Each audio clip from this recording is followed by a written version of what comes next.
niyo lahat. Kasunduan kami ni Anton. Kasunduan? Ano kasunduan?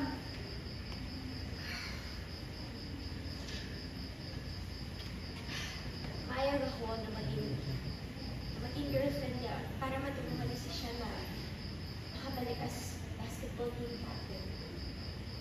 Sabi ni Anton, kakausapin niya yung mami niya si Miss Chin na nabigyan pa ng second chance si Shan na makapag-take siya ng special assessment test. Tapos kapag nakapasa siya, makakapag-try out ulit siya as basketball team captain.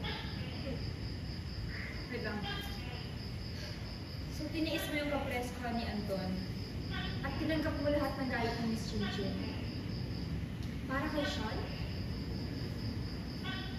At nilabang mo lahat ng paratang ng Miss Chin Chin sa'yo para sa isang deal na napilitan ka lang.